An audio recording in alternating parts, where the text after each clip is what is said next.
Hello बंधु আমি শ্যামল আপনারা দেখছেন নিত্যানন্দ কৃষি তা নিত্যানন্দ কৃষির তরফ থেকে আপনাদের সকলকে জানাই অসংখ্য ধন্যবাদ। আমি আজকে আপনাদেরকে যে বিষয় নিয়ে ভিডিও বানাচ্ছি সেটা হচ্ছে শশা গাছের গ্রীষ্মকালীন শশা গাছের প্রথম পর্ব অর্থাৎ প্রথম পর্যায়ে আপনি আপনার গাছের বয়স কম প্রায় 20 থেকে 22 দিন কিংবা 15 থেকে 20 দিন সেই বয়সে আপনি আপনার শশা গাছে কী পরিচর্যা নেবেন, কী রাসায়নিক সার দেবেন, কী ফাঙ্গিসাইড স্প্রে করবেন, এমনকি কী কীটনাশক স্প্রে করলে আপনার গাছ সম্পূর্ণরূপে সুস্থ থাকবে, এমনকি রোগ পোকামাকড় হাত থেকে আপনার গাছ বেঁচে থাকবে। এমনকি আপনার এই প্রথম পর্যায়ে যদি আপনি সঠিক পরিচর্যা করেন শশা গাছের, তাহলে আপনার শশা গাছের সাকসেস অনিবার্য, আপনি শশা গাছে সাফল্য অর্জন করতে পারবেন।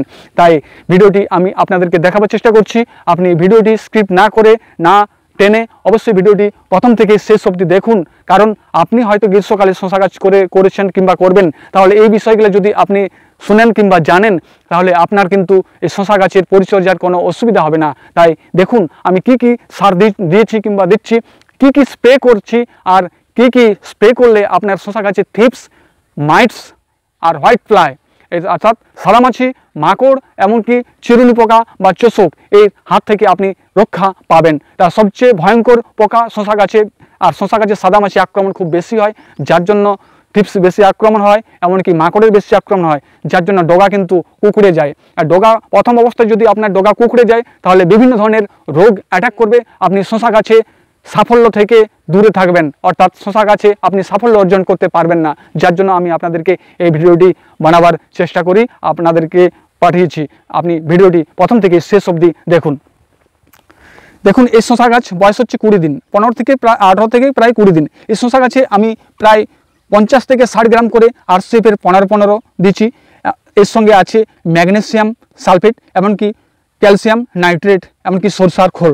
এই সরষার খোল সঙ্গে অনুখাদ্য, এমনকি রাসায়নিক সার আরসিএফের 15-15, অন্য কিছু সার ব্যবহার করবেন না। আর আমি বলছি আরসিএফের 15-15, যেটা হচ্ছে 15% নাইট্রোজেন, 15% ফসফেট এবং 15% পটাশ থাকে।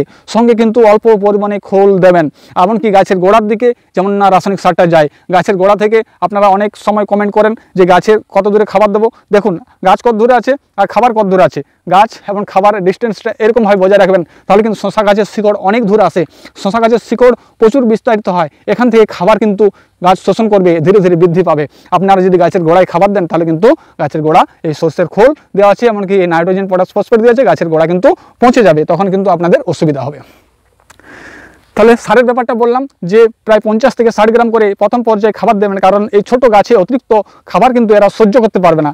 এই ছোট্ট গাছে যদি আপনি প্রচুর পরিমাণে রাসায়নিক সার দিয়ে দিন তাহলে কিন্তু আপনার গাছ তখন বৃদ্ধির ব্যাহত হবে, এমনকি বৃদ্ধির জায়গায় অনেক রকম ক্ষতি, অনেক রকম রোগ জ্বালা সৃষ্টি হতে পারে। তার জন্য আপনারা এর 50 থেকে 60 গ্রাম বড় এই যে আপনারা বস্তার মধ্যে সার বস্তা দেখছেন, এখানে আরসিএফের 15-15 সরষের খোল এবং অন্যান্য অনুখাদ্য সংমিশ্রণ করা আছে। এই সংমিশ্রণ সার যদি আপনারা গাছেতে ব্যবহার করেন তাহলে আপনাদের গাছের মধ্যেও গ্রোথ খুব বেশি দেখা যাবে, তাতে ফল ফুল প্রচুর আসবে, গাছ বৃদ্ধির সঙ্গে সঙ্গে আপনাদের গাছের ফল ফুল দেখা যাবে। ক্যালসিয়াম এবং ম্যাগনেসিয়াম আপনার গাছকে গ্রোথপূর্ণ হবে, আপনার গাছে কোনো রোগ পোকামাকড়ের হাত থেকে লড়াই করতে পারবে। আপনার হয়তো পোকা লেগেছে, কিন্তু পোকা লাগার পর যে ভাইরাস, যে সমস্ত এই সাদামাছি, এই সমস্ত চোষক পোকা বিভিন্ন রকম ভাইরাস বহন করে, অন্য বিল থেকে ভাইরাস বহন করে এই আপনার পাতার উপরে, পাতার তলার মধ্যে দেখতে পাবেন এই পাতার তলায় বসে থাকে, এমনকি সেই গাছটাকে রোগাগ্রস্ত করে তোলে। তাহলে আপনার গাছের যদি ইমিউনিটি অর্থাৎ গাছের গ্রোথ যদি ঠিক থাকে তাহলে কিন্তু আপনার সহজে ওই রোগটা আপনার গাছের মধ্যে সঞ্চালিত করতে পারবে না। যার জন্য আমার সরষার খোল হচ্ছে এমন একটা কাজ, আমি সরষার খোলের বিষয়ে আমি আলাদা করে ভিডিও বানাবো, সরষার খোলের সবিস্তার বলবো, সরষার খোলের মধ্যে কি গুণ থাকে, সরষার খোল কি দিলে, সরষার খোল গাছের মধ্যে দিলে কি কাজ হয়, আর সেই সমস্ত নিয়ে আমি আলাদা করে ভিডিও বানাবো। এই ভিডিওটি যদি এই সরষার খোলের বিষয়বস্তু সম্বন্ধে জানিয়ে দিই তাহলে কিন্তু অনেক বড় হয়ে যাবে। তাই সরষার খোলটাও মাস্ট ইউজ করবেন, কারণ সরষার খোল হচ্ছে এই সারটাকে সম্পূর্ণরূপে ধীরে ধীরে কাজ করে অনেক দিন ধরে এই খাবারটা কাজে লাগাতে পারবে গাছ।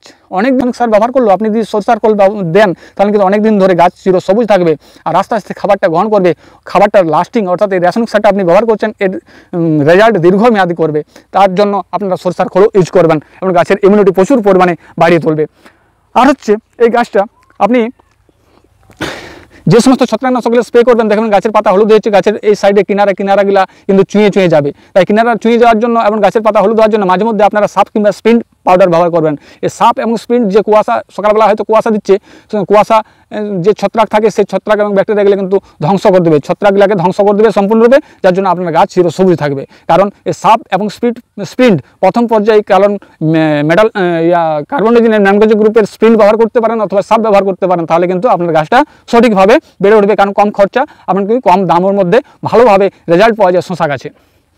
আর কি করবেন, ধরুন আপনার গাছের পাতার তলায় সাদামাছি আছে, তা সাদামাছি আমারও দু একটা পাতার মধ্যে আছে, কারণ আমি অনেকদিন আগে স্প্রে করেছিলাম, বর্তমানে স্প্রে করিনি। এই দেখুন সাদামাছি আছে, তো সাদামাছি লক্ষ্য করতে পারেন ভালোভাবে দেখলে।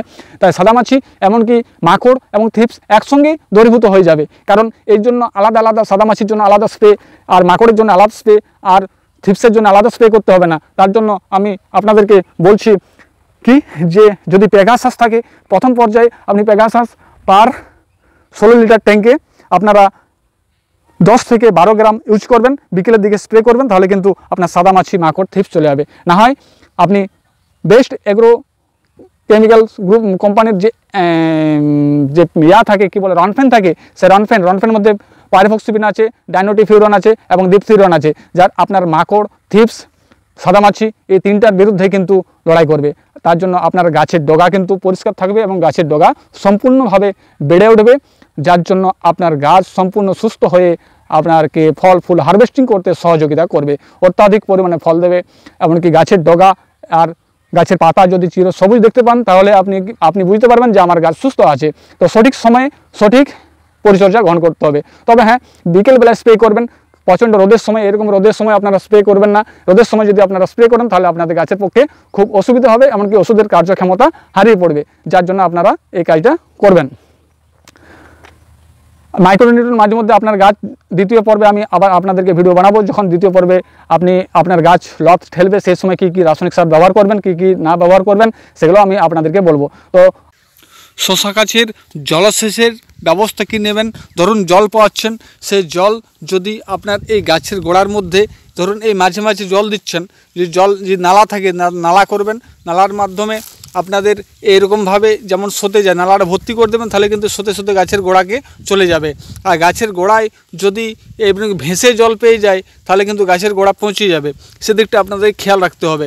আর না হয় আপনারা যদি গাছের বয়স ছোট থাকে, অর্থাৎ কম থাকে, তাহলে কিন্তু এই যে আমি যেরকমভাবে দিচ্ছি, বালতি করে জল, এই দেখুন মাটি গাছের গোড়া ভিজা আছে, এই গাছের গোড়া বালতি করে কিন্তু জল দিয়ে গাছটাকে সম্পূর্ণ 6 পাতা 5 পাতা 6 পাতা অবধি করতে পারবেন। তারপর আপনি জল দিন, তাহলে চট করে কোনো অসুবিধা হবে না।